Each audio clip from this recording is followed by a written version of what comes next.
Gravel Worlds in Lincoln, Nebraska draws pros from across the globe with the richest prize purse in the sport. $100,000 with podiums that pay 10 deep. Because of this, it is one of the most competitive fields in gravel racing. In eastern Nebraska, there are a few guarantees. Endless corn, rolling hills, and if it rains, minimum maintenance roads that turn into a mess. Gravel Worlds is where my gravel racing career started, so it always brings back good memories. I think of it as one of the classics or monuments of gravel racing, and just a classic Midwest gravel race. Grass in a ditch if you'd like to. There are 90 seconds. 5, 4, 3, 2, 1.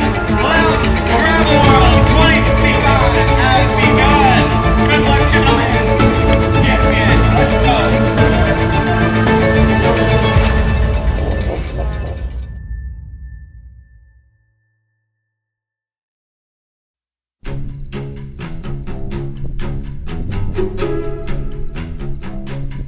At mile 10, there's old tar underneath the gravel road, and I just smashed my rear wheel into that. I don't know if it burped my wheel or if there was a flap. I was just like, man, this is gonna be a long day. But my only hope was there was rain last night, so I was hoping the minimum maintenance roads would be muddy.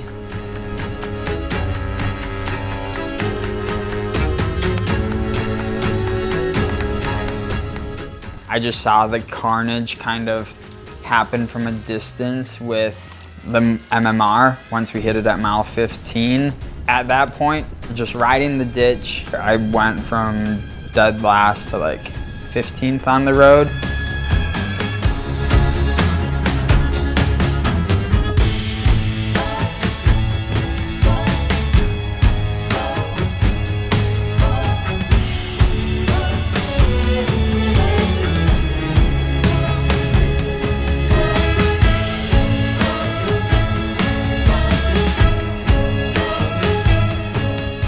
Finally closed the gap with Matt Beers. Told him I couldn't pull through because he's a beast, and once we made it, I told him I would buy him a beer.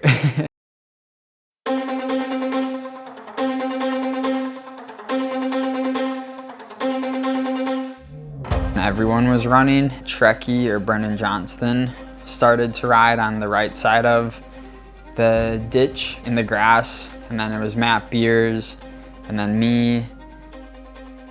Trekkie ended up falling over, so I crossed over to the other side of the road. Yeah, so I yelled I'm winning kind of just as a joke because we're grown adults wearing spandex, riding our bikes in the mud. It's kind of goofy what we're doing. I told Drew we have to go right now just because the bigger the gap we can get, everyone's gonna be coming out of the minimum maintenance road single file. So if only 4 people end up catching us, well then we just made the front selection of 6. And then with how this Gravel Worlds course is, that it's really hard to close gaps once a group starts working well together. So it ended up being a group of 13 that formed after that second minimum maintenance road, and we worked as well as a group of 13 can.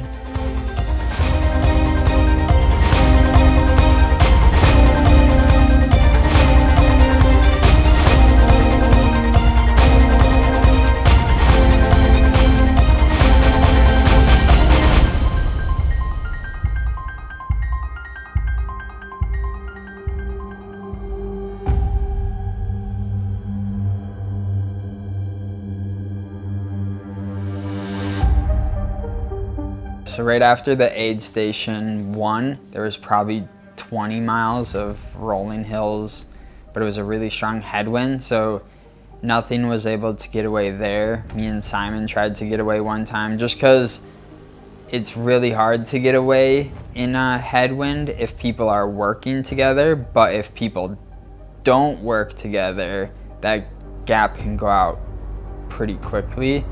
And yeah, like Tobin and Adam were sitting on, and even Drew, I guess. Like, there's some people sitting on, and honestly, I should have been sitting on. I don't know why I was doing pulls with Matt Beers and Keegan and Cam Jones, who won Unbound. I think that kind of, looking back, I wish I would have not done that. But then almost right once we hit the first crosswind section, it was a downhill and left turn into an uphill, and I was near the back, and I'm like, this is not good. And then I think it was Keegan or Matt Beers were on the front, and they just drilled it, and I'm like, no. And Nathan Spratt let a gap open, and I was like, I think he will end up closing this, because he was riding super strong at this point. And I also had Drew and Michael Garrison behind me, so I'm like, okay, maybe they'll pull. Like, I was on the limit, so I wasn't gonna be able to help. The gap just to the front 9 at that point then opened up, so it was me, Nathan Spratt, Michael Garrison, and Drew for 10th through 13th. Michael popped pretty quickly after that gap opened, or yeah, when we were a group of 4. So then this was at mile 80. It was just me, Nathan, and Drew.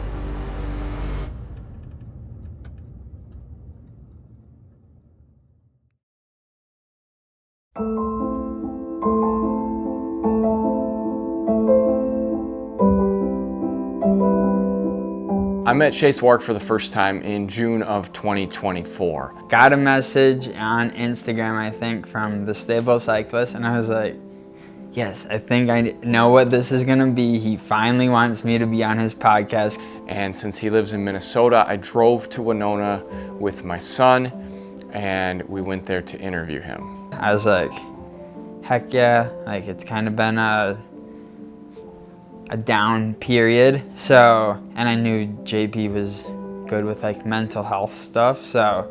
In the weeks leading up to my interview with Chase, there had been some drama on the Bonk Bros talking about Chase, some like real trash talk from Drew Dillman. Anyone doesn't know Drew, he will say random stuff on the podcast, on his podcast, The Bonk Bros.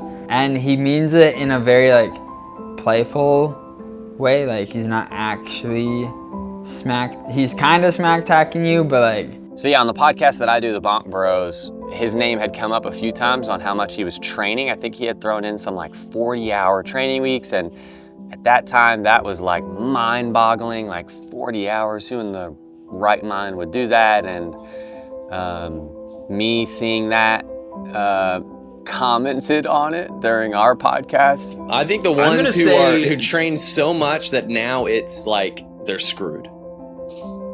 I'm gonna say no one, dude. You can't train too much for Unbound. 50-hour weeks, dude. You don't think Chase Wark is gonna suck this weekend? I don't think Chase Wark is gonna suck. No, I think he is. All right, Chase Wark, if you're listening to this, love you, buddy. I think you're overtrained. And that was that. I didn't hear anything from him. I just made that comment. But then after Unbound, he beat me, which is embarrassing to make that comment and then he beat you. So then not long after that, Chase came back with a reel or something on Instagram, and he clipped that part of me trash talking him and then overlaid it with him just scrolling through the results, and he circled his name and then circled my name, and it was like great. Like when I saw it, I was like, this is good content. Do you and Drew Dillman have real beef? Yeah, we have gravel beef, so. Okay. Yep. No, it's not actual, like, to be honest, I actually, from a distance, I like look up to Drew. Like, He seems like a really caring father, which anyone who's like a really cool dad is someone I always aspire to be. And then, you know, he's also a really good cyclist, even though I keep beating him. He said I was gonna suck, I think was the literal word at Unbound, and I beat him. Do you think we might be able to call him and We may have procured his phone number. I have been working with Adam Sabin for a few years as my coach, and so I just reached out to Adam and I said, hey, you don't happen to have Drew's phone number, do you? At the tone, please record your message. When you have finished recording, you may hang up. Hi, Drew Dillman. This is Chase Wark. I'm currently on the Stable Cycling podcast. Just another time that I'm beating you to be the first of something. We're calling to see, is there legit gravel beef between you and I? We thought we would just give you a call. Somehow through that, I end up on the phone. Ooh, look at this. Oh, baby. Put it on speaker. Hello? Yo, just hi. got your voicemail. How are you you? guys recording a podcast right now? Right now, man. Yeah, right now. And I'm on it? Yeah, you're on it. Nice. All right. Yeah. Cool. Yes. John and I were just wondering what you think of the gravel beef. We need to get a sponsor, like Good Life Brands, to sponsor the beef. Dude, I'm all about the beef. I mean, for anybody who knows me from the other podcast, not worth mentioning, I am all about the beef. I'm in the hospital. My wife had just given birth to our second daughter 24 hours before this. And I get a phone call from Chase and JP, and they're doing a podcast. And I didn't know they were in the middle of a podcast. And I don't think, if I'm remembering right, that I don't think you guys, this was out of the blue. I don't think I had a heads up. I went back and listened to that episode, and I think that was the episode where Chase was pretty open about how lonely he was as a cyclist and as a racer, and he's doing this whole pro cycling thing up in Minnesota, but he was lonely, and he didn't have many friends, and he doesn't have like a super strong community close to where he lives, and so it's just a lot of training and racing and traveling by himself. But he was very open about the loneliness aspect. And I think it's simple, like nobody deserves to be lonely. It's easy to just like jump on social media and see everybody's like perfect, happy life and think like, oh yeah, like they're fine, they've got friends, they're doing good, you know, whatever. And so to hear him say that was like, no, like there's a real person in there who doesn't have as many friends as they probably should, or doesn't have the connection that they should. And I was in a position where I thought we could be good friends. I think I just messaged him and was like, dude, I'll be your friend. After the podcast, somehow Drew and I got connected. I think it was just to like confirm that it was just friendly gravel beef. Like, I think we both thought it was. But then I was like, hey, I like what you do with your YouTube. I like that you talk about your faith. He messaged me, he's like, hey man, I appreciate you being outspoken about your faith. Because I think I had done a podcast or something and was pretty open about my commitment to my faith and believing in Christ. And I didn't know that he was a believer. So when he said that, I was like, no way, are you a Christian? And so then from that, we just started chatting, and I said, like, we should do a Bible study. And because I think I was connecting, like, okay, he's lonely. Now he's telling me he's a Christian. Like, we got to hang out, so let's just do a Bible study. Yeah, just from there, every time we would meet for the Bible study, we would also just talk about bikes. And then we ended up racing. We became friends through that. And around this time, some social media moments start to kind of develop between them. And we had this relationship that's like moving somewhere between like WWE kayfabe and reality, where it's just like, are these guys friends or are they doing other stuff? They had their showdown at Core 4 where they literally have a standoff with each other. We know this is like WWE, like it's not real, but you can kind of play on it. And at this point, I also was hoping for a Good Life sponsorship. I'm like, they can sponsor the gravel beef. So we had, maybe hinted at like trying to start a team together, and then as the season progressed, and I think we just enjoyed hanging out more and more, and we're like, if we like hanging out this much and we're doing all the same races together. We have all the same, a lot of the same values in life. It just made sense for us to team up. In January, they reached out to me because they wanted to have an emergency podcast on my show and announce their new team. Drew Dillman and Chase Wark with breaking news. Guys, what do you got for me? Bro, this is lunchbox racing. We're about to drop bombs on the gravel scene in the USA. Dude, you thought the hit squad was real? Bro, you better be ready. We're gonna be real teammates, me and Chase. We all need people around us to support us, to love us, to care about us, because when that happens, it brings out the best version in each of us.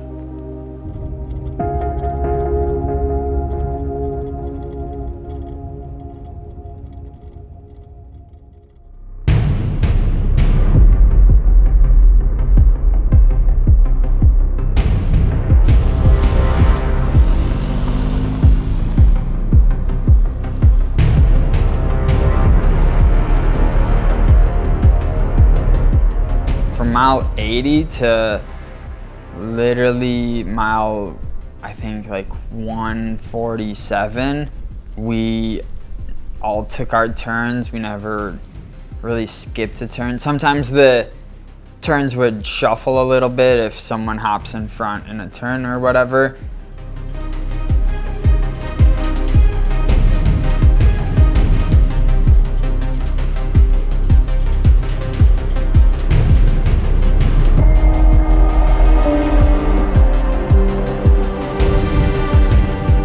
But then Drew and I think at around mile 140, we were like, okay, let's start making a plan.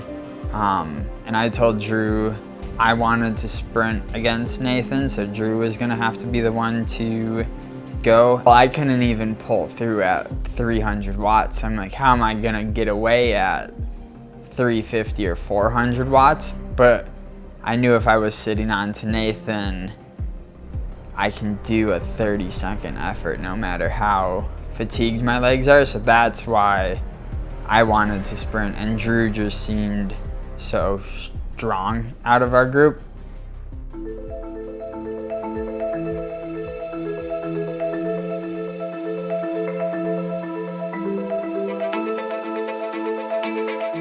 Yeah, mile 148, I kind of just gave him like a little we were behind Nathan, so I just gave him like the go for it, dude.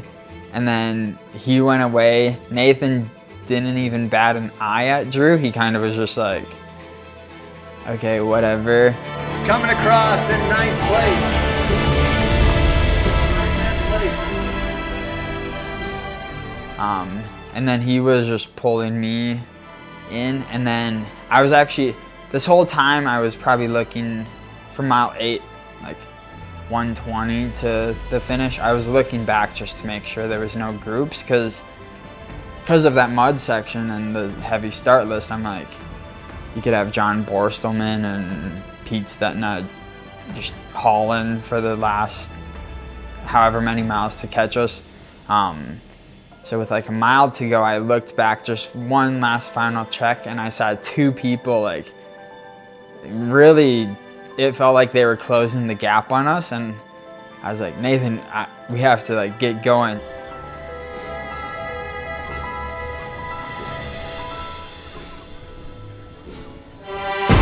All right, let's bring them in. They're coming in hot. Chase Wark from Winona, Minnesota, Nathan Stott.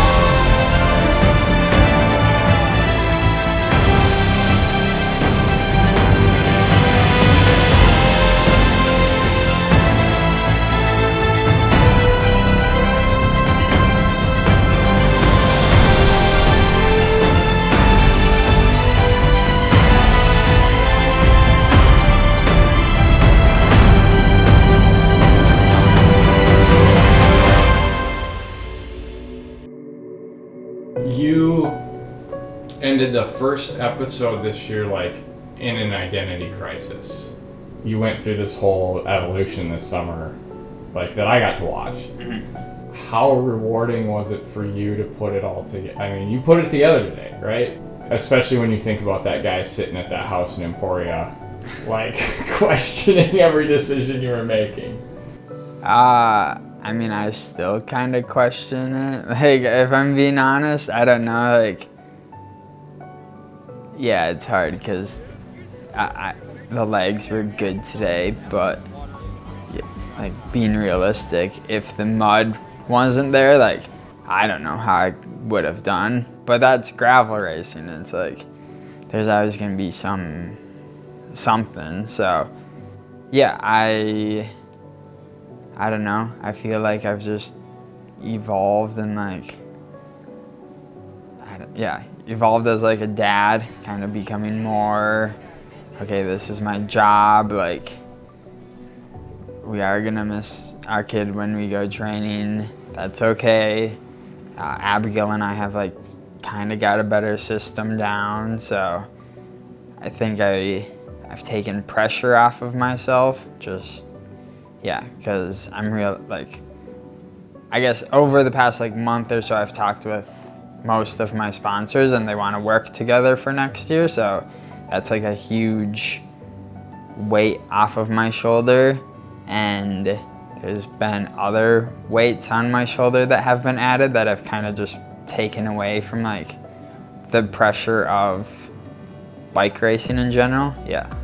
Great job to Chase Wark.